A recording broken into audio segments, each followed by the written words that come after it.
ada satu mantra kopi sebagai oleh-oleh buat pulang, teman-teman ya.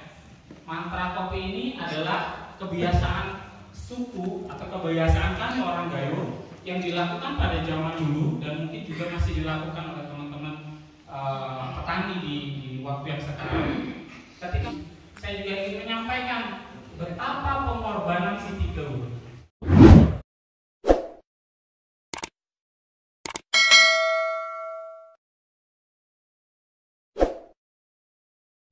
Ya, baik teman-teman sekalian, ada satu mantra kopi sebagai oleh-oleh buat pulang, teman-teman ya. Mantra kopi ini adalah kebiasaan suku atau kebiasaan kami orang Gayo yang dilakukan pada zaman dulu dan mungkin juga masih dilakukan oleh teman-teman petani di waktu yang sekarang. Ketika mereka mau melakukan penanaman kopi, biasanya mereka selalu membacakan mantra ini. Mantranya bunyinya begini: Bismillahirrahmanirrahim.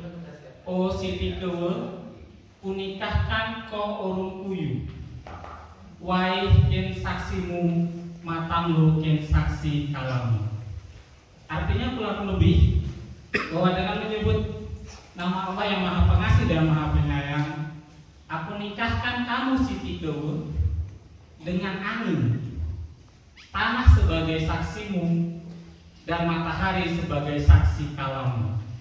Artinya bahwa proses kopi itu ditanam, dia dinikahkan dengan angin, kemudian dia disaksikan oleh tanah tempat dia ditanam, dia juga disaksikan oleh matahari yang terus menaungi dia hingga dia memberikan hasil, memberikan karunia terbaik bagi tanah Gayo dan kita semua sebagai penikmat kopi Gayo. Tepuk tangan untuk pencipta mantra.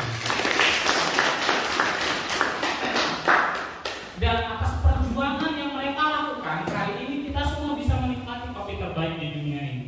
Dan hari ini dunia berburu kopi kita. Dan jangan sampai kemudian kita lupa bahwa menyadari bahwa kopi kita adalah salah satu kopi terbaik di dunia yang menjadi idaman, yang menjadi sesuatu hal yang dinanti oleh mereka. Dan terakhir juga sebagai kenang-kenangan pulang dari kelas ini, saya juga ingin menyampaikan betapa pengorbanan Siti Keul. Jadi saya pernah menulis satu puisi tentang Siti Keul yang berjudul Siti Keul. Tapi saya tidak ingin membaca puisinya karena puisinya sudah saya kasih ke pembaca puisi. Tapi kurang lebih saya ingin menggambarkan tentang pengorbanan Siti Keul.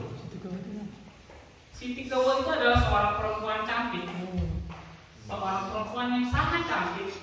Kemudian dia dikorbankan untuk membahagiakan kita semua. Dia adalah seorang perempuan cantik yang dipisahkan dari kumpulannya berupa dongkolan kopi dari pohon terbaik, dari buah terbaik. Dia diambil, dipilih dari yang terbaik, diambil untuk disiksa demi menyenangkan kita.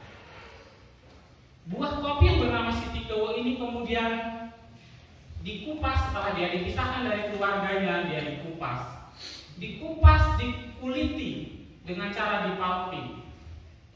Setelah dipalping, penyiksaannya berlanjut, dia akan direndam atau difermentasi sampai busuk.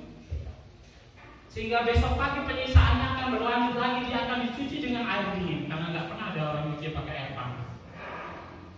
Dia akan dicuci dengan air dingin di pagi hari. Penyiksaannya akan terus berlanjut, dia akan dijemur di panas matahari sampai badannya kurus, kering dan mengecil. Dan penyiksaannya juga belum berakhir. Sang Siti Keul kembali di roasting, dimasukkan dalam pemanggangan dengan temperatur yang tinggi sehingga tubuhnya berubah dari hijau kemudian menjadi coklat bahkan kehitaman. Penyiksaan Siti Keul juga belum berakhir. Dia masih harus digiling, digrinder, tubuhnya dicacah sampai hancur menjadi bubuk, menjadi tepung. Dan dia masih disiksa lagi dengan diseduh dengan air panas. Ya sampai kemudian orang yang menyeduhnya pun tersenyum bahagia karena melewati atau dapat menyiksa Siti Keul ini dan menghasilkan aroma terbaik yang dihasilkan ketika dia diseduh. Pun setelah dia dicium, hanya diseruput aromanya, disiram dengan air panas, sang Siti Keul ini pun akan ditelan, diminum. Setelah diminum pun dia berakhir dalam bentuk kotoran saja, terbuang percuma tanpa ada yang menghiraukan. Ketika dia sudah terbuang di toilet atau di kamar mandi, dia pun akan disiram karena orang tidak mau ternoda karenanya. Tapi buah dari pengorbanan si Tito ini, dia menjadikan kita hari ini tumbuh besar. Seorang yang bukan apa-apa hari ini sudah menjadi pengusaha. Seorang yang belum pernah ke tanah suci, dia pergi ke tanah suci karenanya. Orang yang hari ini kecil, dia sudah besar. Yang tidak terkenal hari ini menjadi terkenal. Yang dulu susah sekarang sudah jadi kaya. Yang dulu bodoh sekarang sudah jadi pintar. Buah dari pengorbanan si Tito.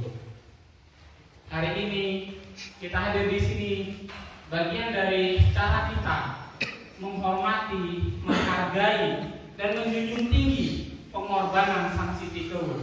Mudah-mudahan cerita saya ini mengambil hikmah berbuah kebaikan atas semua usaha yang teman-teman lakukan dengan mengorbankan si Tito dan membuat orang lain lebih jaya, lebih sukses dan berbahagia. Saya pikir itu cerita tentang si Tito, mudah-mudahan bisa memberikan gambaran dan sportivitas tertinggi untuk kita para pencinta kopi di seluruh permukaan bumi.